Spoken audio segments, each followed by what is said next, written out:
Good evening, and thank you for attending tonight's webinar, Creating a Speaker PowerPoint that Resonates, presented by Dr. Nathan Jergensen. This webinar will be 45 minutes in length, followed by a 10-minute Q&A session. Please enter any questions you have in the Q&A box at the bottom of your Zoom screen, and we will address them at the end of the presentation. The AACP has no conflicts of interest.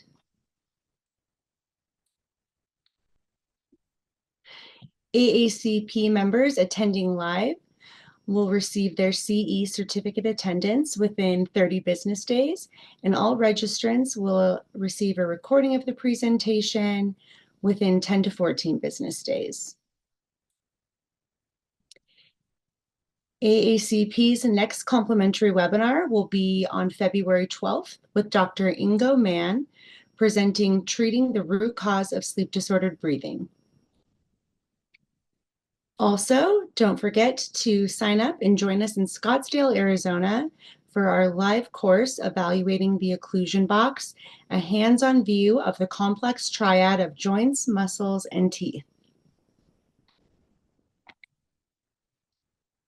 I would like to introduce our speaker tonight, Dr. Nathan Jergensen. Dr. Jergensen graduated from Midwestern University College of Dental Medicine in Glendale, Arizona in 2014, and then completed an advanced education in general dentistry residency program at UCLA in 2015. He purchased his first general practice in 2016 in Hemet, California, but has since sold that practice to focus on craniofacial pain, sleep apnea, and TMJ disorders in the Hemet and Temecula areas. Dr. Jergensen spent 2 years prior to dental school as a missionary learning and honing presentation skills in multiple languages. He continued this as a matter of necessity in his undergraduate courses in business and further in his normal public speaking engagements. He describes himself as a Microsoft nerd, always looking for another cool way to build a presentation or spreadsheet. Dr. Jergensen and his wife enjoy being outdoors, and you can usually find him mowing the lawn, cleaning the chicken coop, riding bikes with his kids, or reading. And with that, I will turn it over to Dr. Jergensen. Thank you, Shaylin. Welcome, everybody. Thank you for coming to my debut lecture for the AACP. I am not exactly an expert on giving presentations, but I do have a lot of opinions about them. If you know me, you know that I have a lot of opinions about everything. I sat next to our executive director, Veronica Haynes, on the flight out of South Bend this year after our conference. And we talked about some of these opinions. Either she thought I had some good ones, or she thought that I could use a little dose of humility. I'm going to go with a little of the first and a lot of the second because I've definitely learned a lot more about presentations as I put this together. In the course description, I mentioned that this is going to be best if you have 2 screens on your computer. There is going to be a bit of hands-on that we'll be doing with PowerPoint. There are some slides that you can download right now from the chat box, and we're going to be using as demo materials. So please click on that now and download them and open up PowerPoint on that second screen if you have it, but then please minimize that window until we're up and into that point. And I'll tell you when to open that up. I'm going to give everybody a minute or just a couple of seconds to get that downloaded.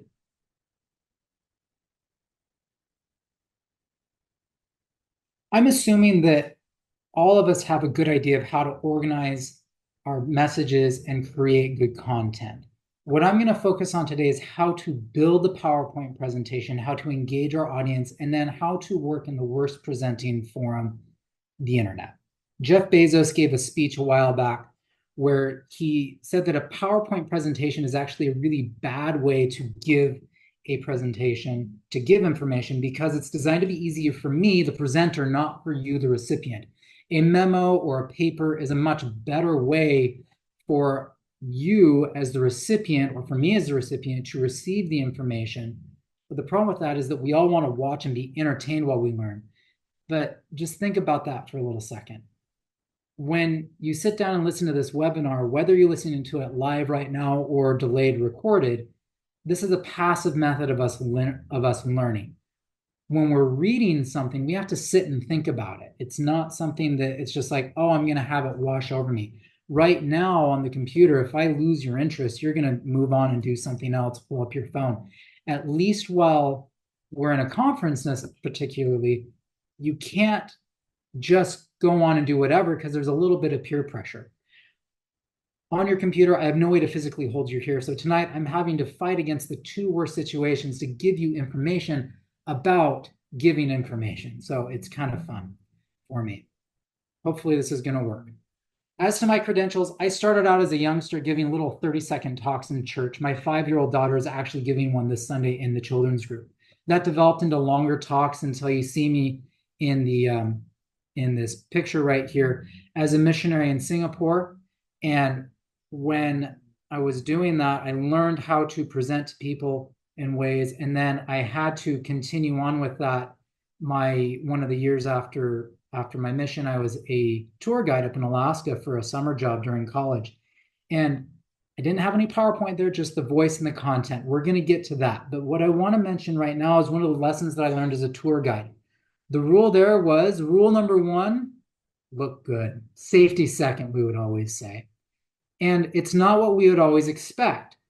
It's the same thing here. When we're talking about presentations, oftentimes we're thinking it's most important to have good content. But the reality is the most important part is don't do this. Don't kill our audience. The content comes second, kind of. Okay. I want to look at some of the ways that we can kill our audience. Okay. People tend to put every word that they're going to say on their PowerPoint slides. Although this eliminates the need to memorize your talk, ultimately, this makes your slides crowded, wordy, and boring. You will lose your audience's attention before you even reach the bottom of your first slide. It's a lot more funny when I can actually see you and respond, and I'm taking a little outtake here. This is part of why doing presentations on webinars is hard. There's no interaction. If we're doing this in person, I can see you react. And I've done this presentation and there is a reaction. So I know what it is, but it's a very different thing. I can't interact with any of you. The way that I'm actually seeing this on my screen, I can't even see the video screen if any of us would actually put our faces onto the participant screens. Okay. The next thing is font size does matter. If you're looking at this on your phone, I saw there was at least one iPhone, you definitely can't see what this is. And you have to be able to read what there is on the screen, or else you just lose interest. It's just blah. But it's the same thing if it's too big, right? Another thing that happens is we like to engage our audience with the PowerPoint itself. And so we're going to do things with moving our font around. The thing is, don't do that.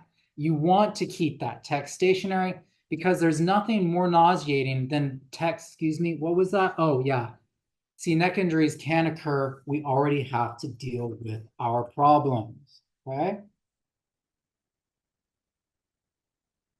Our fonts do tell us a little bit about things, okay? If you're using this Courier New, you probably want to work in the newspaper industry back in the 1840s.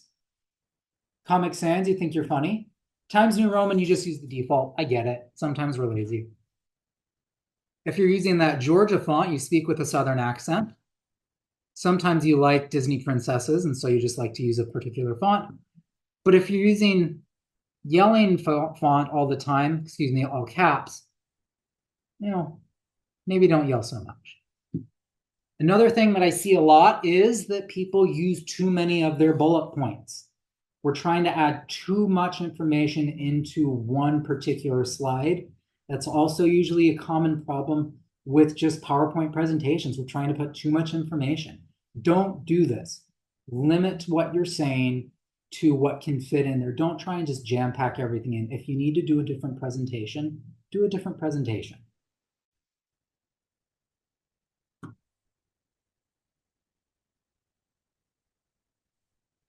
What you can do, however, is just this. Add everything in slowly. When you have a lot of information, let everything show up sequentially, okay? We do have another problem in the craniofacial pain world of we have a lot of syndromes and disorders. I'm going to add one more here. SAOD, also known as severe acronym overload disorder. When we present to a non-dental audience, please remember that our acronyms don't mean anything except visual gobbledygook. These are just the first, 20 or so acronyms from dentistry. This is just from a website. This only goes to the C's. There are so many acronyms. We need to be able to define things for people. And even when we're just introducing ourselves, I'm going to use an example from a presenter from a lecture that I'm sure nobody knows, just a random guy I found on the internet. This guy, Dr. Olmos, he's got all these different letters after his name, all these acronyms. I mean, look at this. He's a member of the ADA, the CDA, the AGD, the SD, CDS. I can't even pronounce all of these. Oh yeah, and EIEIO. Get the farm out. The acronyms, make sure that when you're doing your presentations, you're not trying to throw so many acronyms and you're being so confusing using jargon. Okay. Jokes aside, why is it that I care about this? Why is it I think this is serious? When's the last time you went to a movie or a lecture that you thought was going to be really, really interesting, and then it just died for you?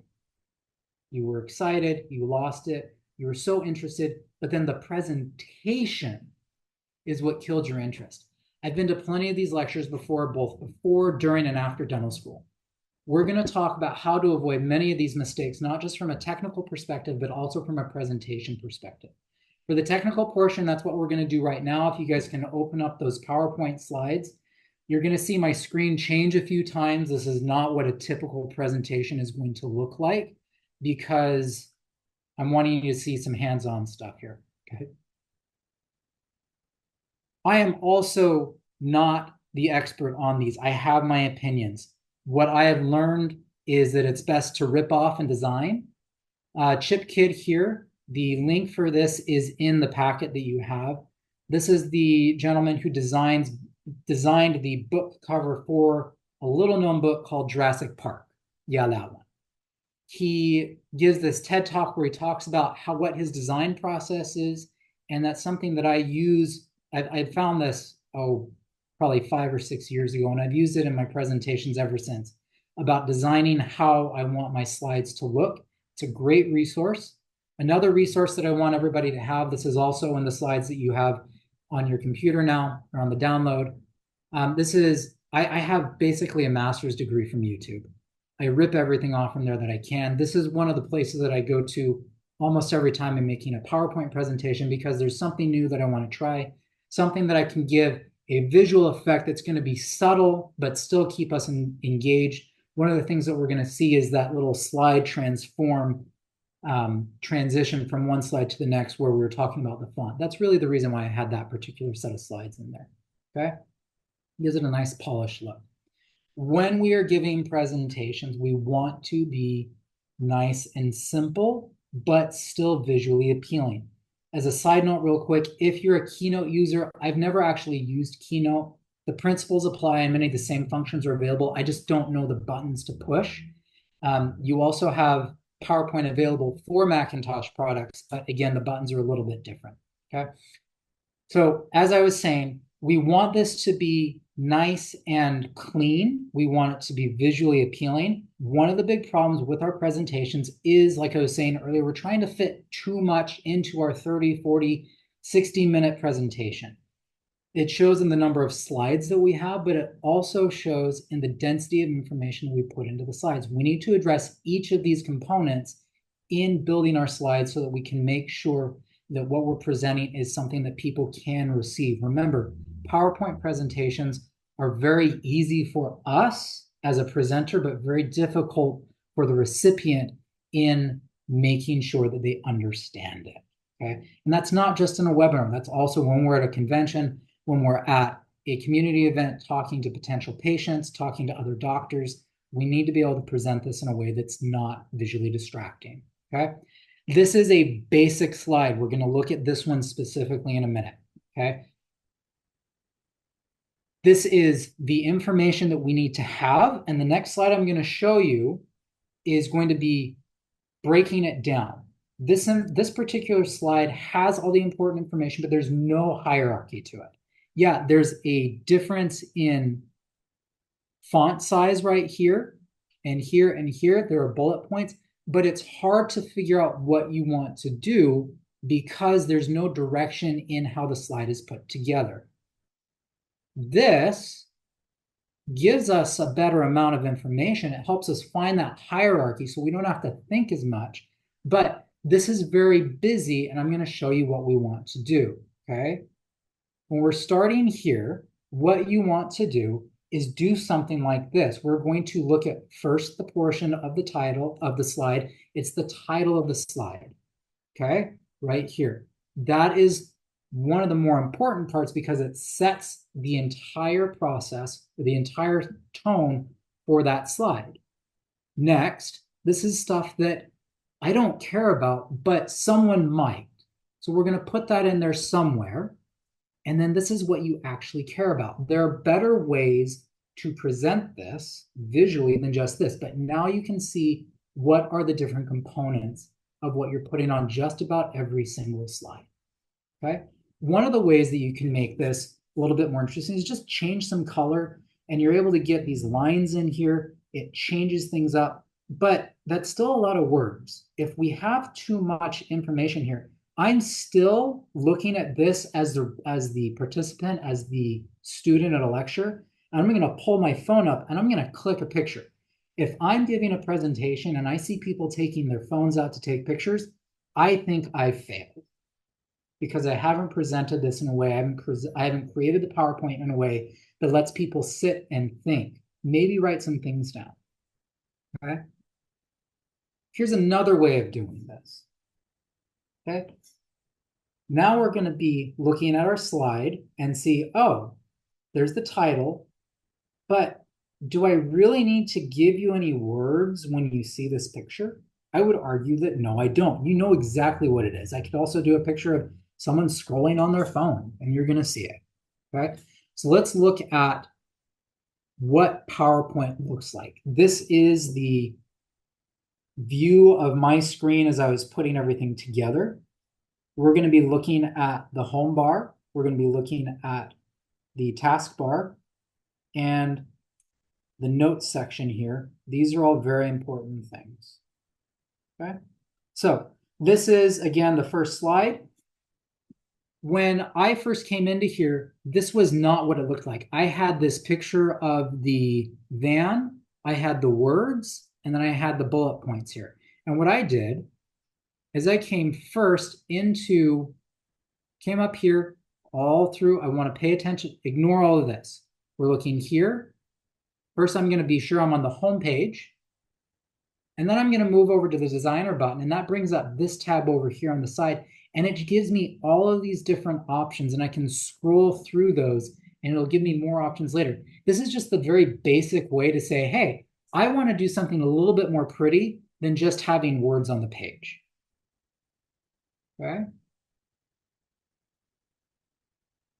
Something else that's important, and this is something that I actually just discovered this week as I was preparing for this. You can see that I've highlighted the slideshow section.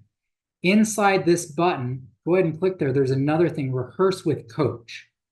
Like I literally just put this in because it was so cool. Okay.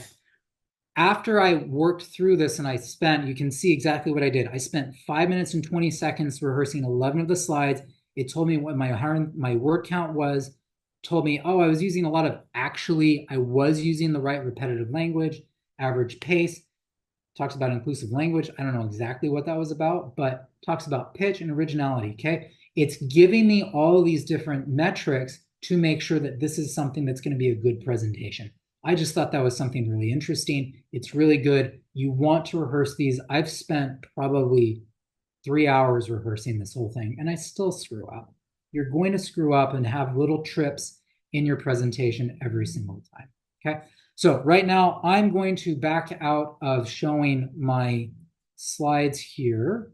All right, so what we're looking at is first, I want you to see the animations page, okay?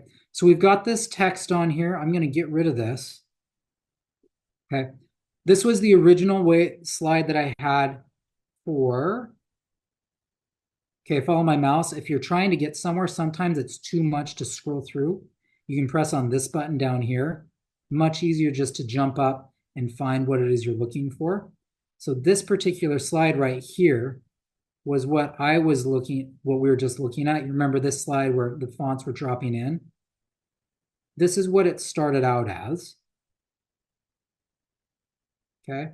And I did home designer. This one, it says there are no design ideas for that title for this particular slide. And the reason for that is because I've got something down here. Okay. But this is a place that you can go very easily. Let's look at this one. Here it is, same thing. You've got all these different design options for this. Okay. So we're going to come back here. On the animation section, go ahead and come to this same slide on the PowerPoint deck that you have there. And you're able to see where it says these different numbers in here. What I've done is I've come in and I've highlighted each of these, and you can use these different buttons in here to pick something that's going to come in. So for example, this zoom, where it zooms in on you, we're going to do this on this. It always gives you a preview, okay? So I'm going to say I want it to fly, and it shows what it is. There's the animation pane up here that brings this up over here on the side. And now you can see every single thing that I have in here in order. And I can say, oh, go ahead and play from and see, this is what my entire animation is going to look like as it clicks through. Okay.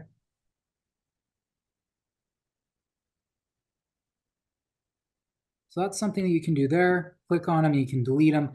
There are a ton of different options in here. There's not much you can do as far as customizing these except for these motion paths. If I want to have this move, now what I can do is I just move that, and it's going to move that little segment throughout there. That one you can actually move around with this custom path. Not something that I always use, but it is there.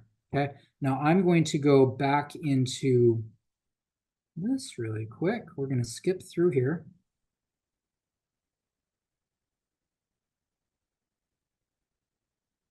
Now this next move, this is a nice little transition where everything's going to slide up just like that. Okay. We're going to look at that right now. This is something in the transitions tab. It's called morph. This is something that's a really nice transition if you just want it to look smooth and kind of polished. What you have to do is there are parts to it. So what I've done is I've taken these images right here, and you can see them down here for the next one. I've taken these images and I've put them down here in this particular order. And then here they are with this. And when I press this morph button up here, now it moves from one to the next, and it literally more, you saw what that effect was. And now when I come in here, it's the same thing moving to the next one as that slides up. It's just a nice little smooth transition. That's the morph transition. You have to have the beginning and the end involved, and then it will just slide everything through. Another one that I use quite a bit is the fade. And that is just as simple as it's going to fade from one to the next. I've got one of those coming up later. Coming back to the animations really quick. This one, you can add multiple items to the same trigger, for example. So this is the same picture, and I have it in here twice. Okay. And what I've done is I've gone into the picture format. Okay. You can crop, you can rotate, move stuff around, but I've come here into the color button, and I've changed the saturation to where it's black and white and gray. So here's what the original is. I can go back here to color. I'm going to click this. It's back to that gray. And now the function on this is that it's on a fade out. And so I'm going to click here. I've got this added in. I've got this tied to the Comic Sans fading in. So let's play this, and you can see it fades, fades, fades. And so it does those things multiple times or simultaneously, so you can see the difference between the two. And it lets me put this is when you have, there's a lot of information here. And this is when you want to be able to have a lot of information on a slide, just like having the bullet points come up in sequence. This is the same idea, but doing it in a different way that's a little bit more visually appealing. And he did that again on this particular page, okay? This is one, again, where I've used the animations. Let's see, here it is. So we've got the fade, this is fading in, fading the caps in, and then this is the fade transition. That's what I was showing. So we've got going from here, fades in, fades out, just that different transition compared to the morph transition where there's movement, okay? Here, what we're looking at is, again, I've got that morph transition going from this slide, excuse me, from this slide to this slide. And you can see how I've got this area down here that is got the slides that are going to be on the page here later, okay? But what I'm looking at here is, again, I've got the acronym and the SAOD and the severe acronym overload disorder. That is built, so again, it's two different effects, but what I've done is earlier on this slide, we've got things that are done at the same time. Notice that as I click right here, starts on click, and this one is on click. Sorry, that was this slide. Okay, this one says on click. This one right up here says with previous. That means that the picture and the text, they have their effects happen at the same time based on this one when I click it. When we're here, this is going to be, I click that one, okay, so it says right here on click, but this one is after previous, and I can set that duration. It's going to take half a second to load, but it's delayed by 0.6 of a second. So, PowerPoint presenter tools. So, what I want you to be able to see is that there are a lot of tools that we have available as the presenter. There are two different screens that I'm looking at. I'm going to pull this back. Everybody, if you can look at the video screen as part of this, you can see I have my two screens that are up here. My camera is right here on top of this screen, okay? And I'm actually looking over here. And this right here is actually what I'm looking at. You can see that I've got the next slide that's coming up that's to prompt me, but I've also got these notes. And I'm going to back out really quick. And I want to point out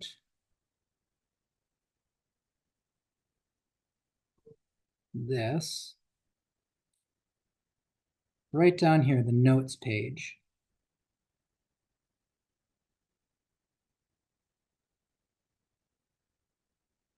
This right here, I can type in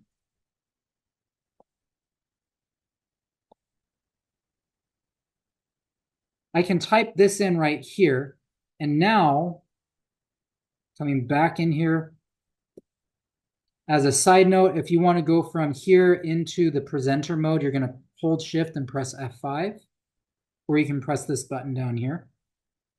So you have your notes. This, I was actually reading from my script right here earlier in the presentation. It's the easy way to do it so that instead of having yourself reading from your slide directly, you can have something that's more presentable, more visually appealing, but you can still not need to memorize what you're trying to say. Okay, and so you can just see that there. You can see the laser pointer that I have. Now remember, this is PowerPoint that I'm looking at. I'm not looking at Zoom. I'm looking at just PowerPoint. And where you're going to want to go is click on this button right here on the presenter page. And when you do that, it's going to bring up this little bar, and you click here on the laser pointer, and that's how I get this. You also have a pen, you have a highlighter, and let's go ahead and do that. Here's the highlighter. I can come in and highlight, I can write.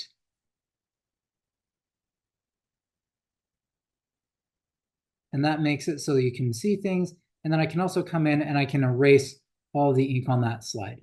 But right now I want to come back to just my laser pointer, okay?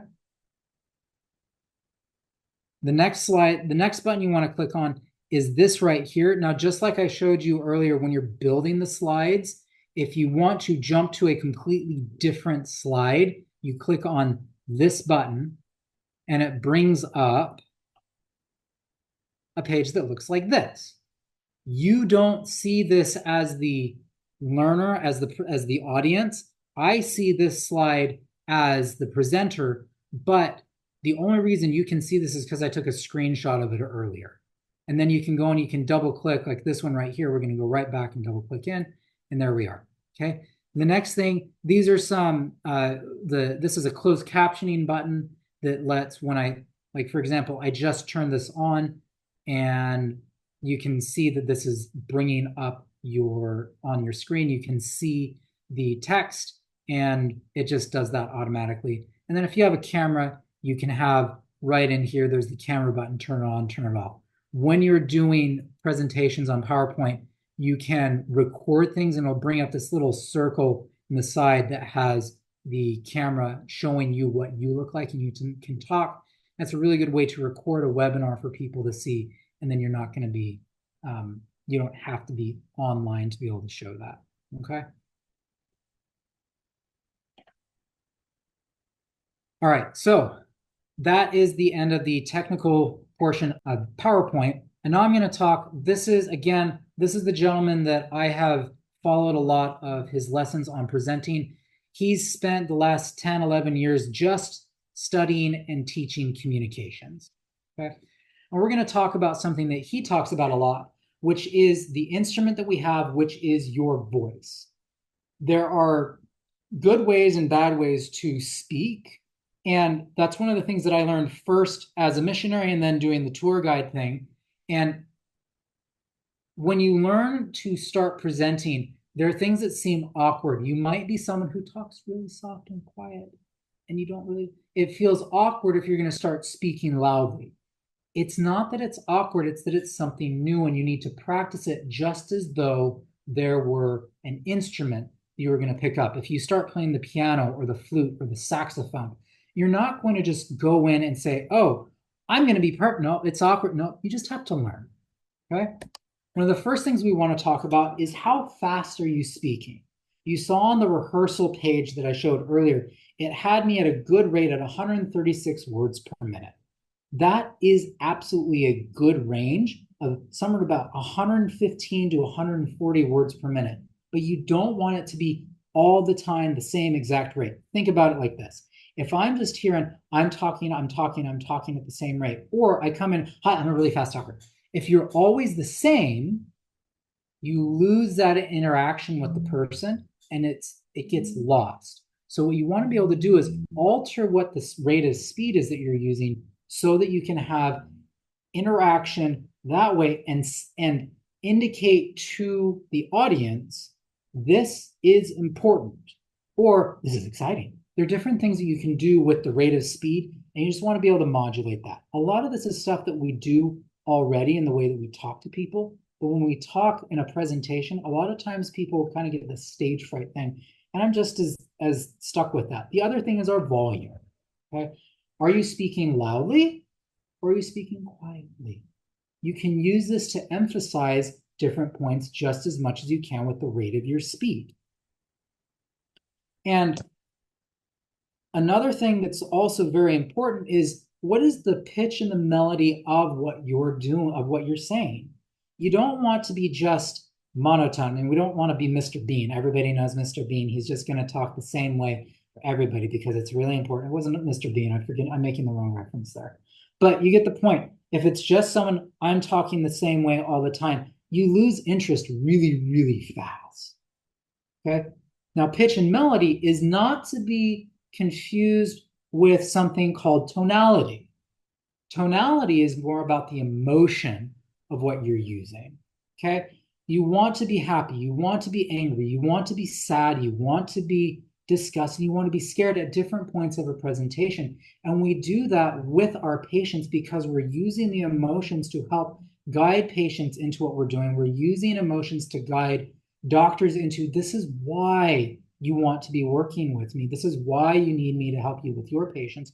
whatever it is that you're doing, emotion is always a part of the presentation.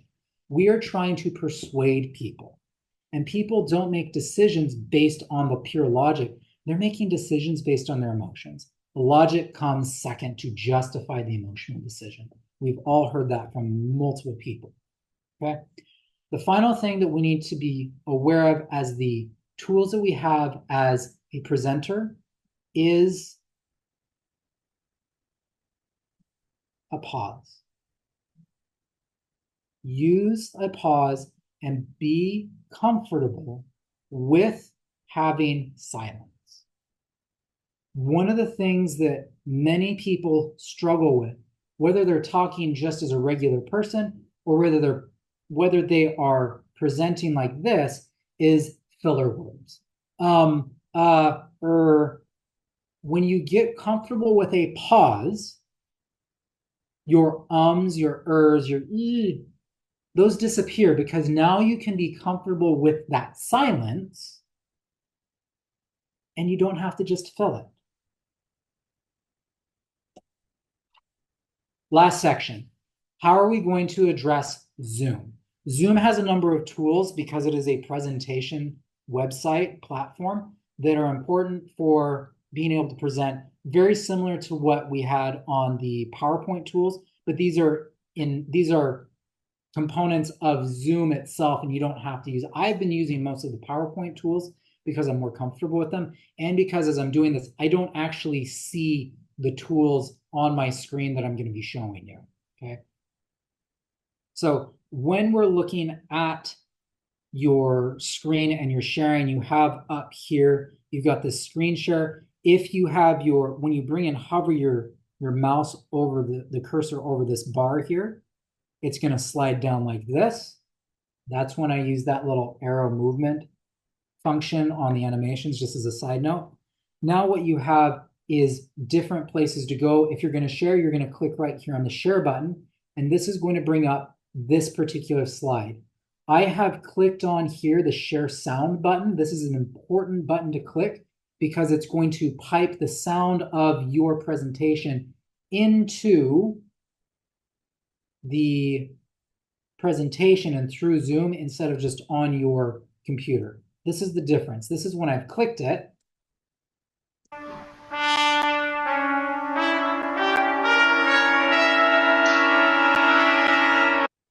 Or let me back out of this real quick. And here we go. This is what it sounds like if you don't click that.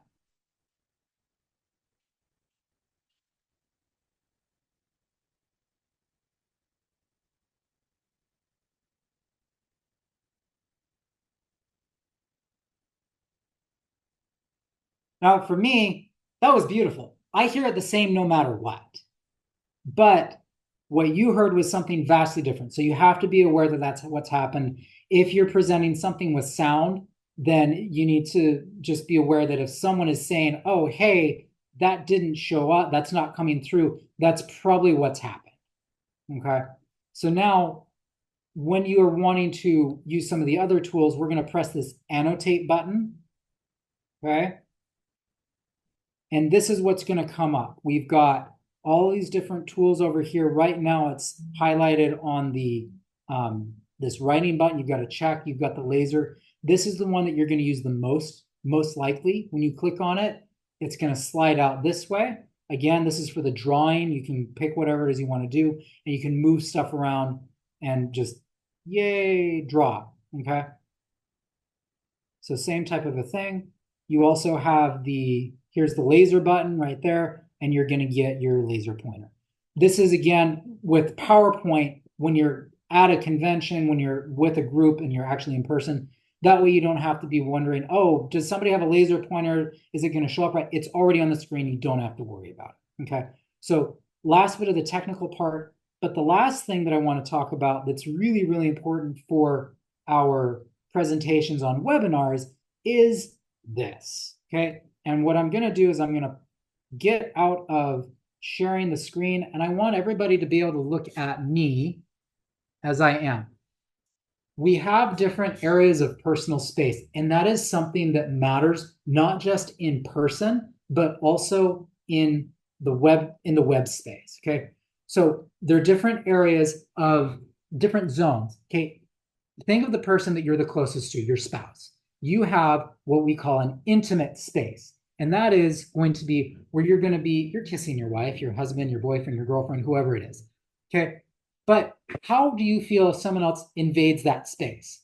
If we're doing this online, how many people are on their computers for their webinars and they're up this close because they've got their laptop screen right freaking here?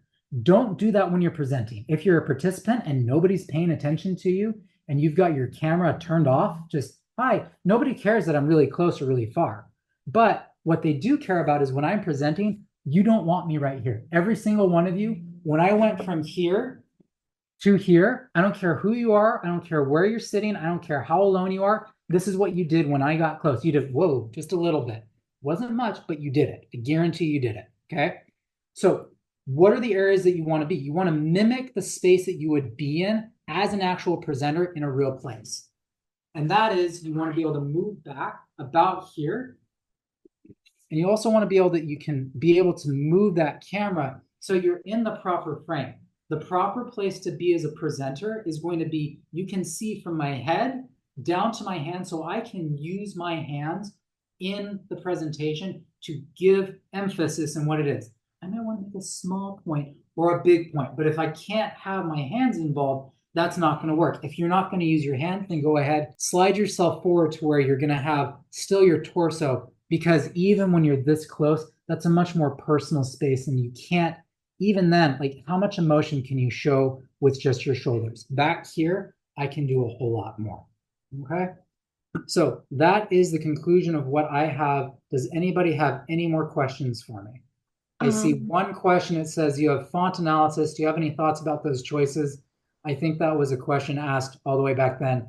I'll be honest, I took that entire section right there as a, I ripped that off from a comedian. I thought it was really funny, and I did that. So that is almost verbatim. You can find his presentation online on YouTube. It's pretty funny. There's a question when you're looking at all the slides to jump back to an old slide, for example, what does your audience see? So great question, because I actually did that. I'm going to reshare my screen. Right now, I am going to jump all the way back to here. I went into that particular screen. So I was just on this screen. I'm jumping, and you can see this screen is a much, like, this is from my presentation. I was up here on this screen, and now I just jumped to one that's even further down here on the I think it's slide number 44. So 41, 42, 43, 44. I can bounce between there, and you aren't seeing except what I want you to see. Like right now, I am back on that other slide, that other screen, so I can jump all the way to the very beginning of the presentation. And now I can move all the way down to the end. And you are only seeing the slides that are already on there. And so nobody sees that particular, the slide sorter screen except for me. You only saw that because I took a screenshot of that screen. There's also just a comment about the personal space and just being aware that the microphone might not pick up this sound as well. And that's a good point. That's when I suggest using, if you're going to be using more like this, you're going to either speak louder or grab some earbuds. There we go. Grab some earbuds. I can plug these in through Bluetooth onto my phone, and then it's going to connect. These are the Apple AirPods. They connect via Bluetooth to Windows machines. Obviously, if you have a Mac computer, then that's going to connect with if you have AirPods. But if this is Bluetooth, all Bluetooth enabled computers are going to be able to connect to all Bluetooth enabled headsets. So you just have to look up how to do that specifically for your computer. And how important is your background in a presentation? Oh, as far as like a Zoom presentation? like this, Yeah. or Are we going to use the Golden Gate Bridge?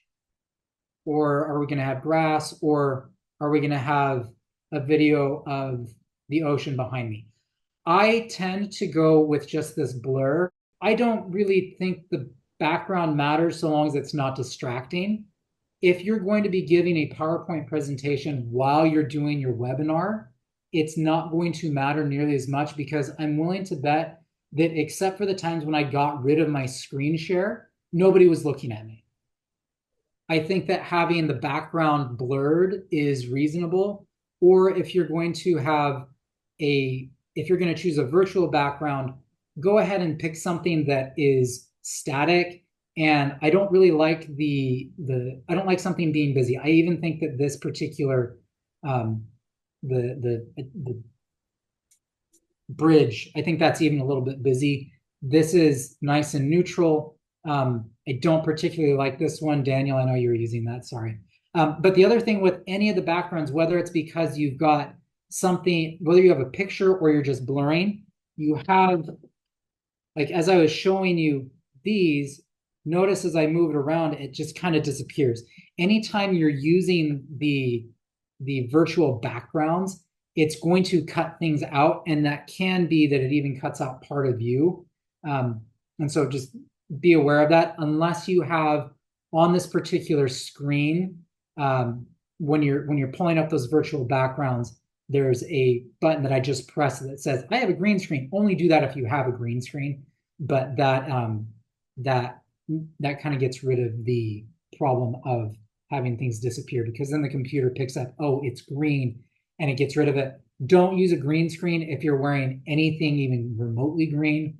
You can look up on YouTube again, look up weatherman wears green tie, and you're going to see, because that's the technology they use for the weatherman, weatherwoman, when they're giving the forecast. And this guy gets up, he has a green tie, and as he's walking across the screen, you can see the weather in the middle of his chest. It's kind of funny, but yeah, be aware that there are those technical limitations to blurring. But if you're giving a presentation with a PowerPoint, I don't think it matters that much, but you just want it to be something that it's not distracting. I definitely would not want to have moving palm fronds and waves behind me unless I was talking about why it's a bad idea.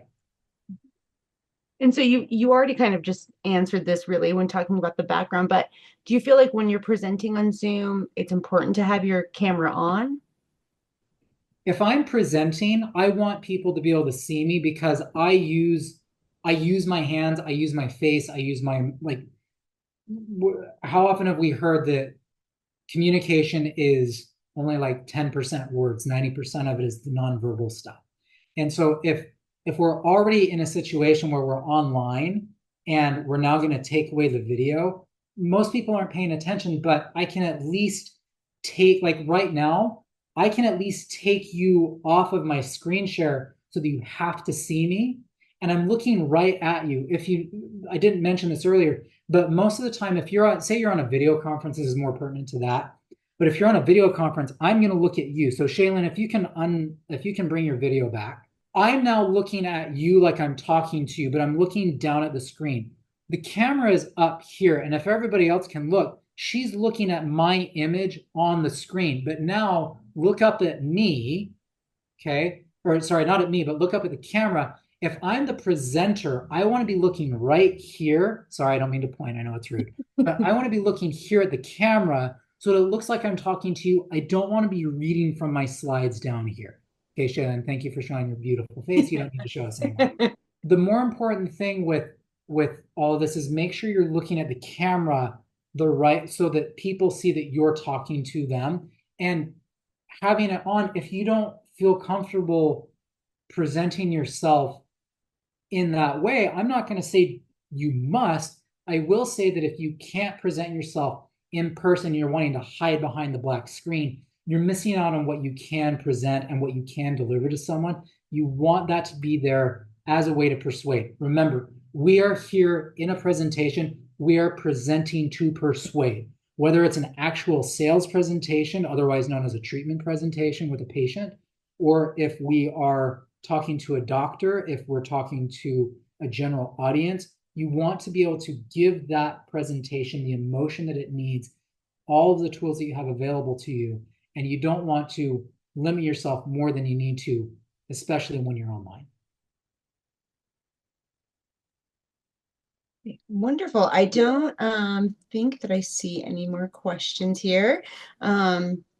So with that, we can wrap it up unless there's anything else you want to add.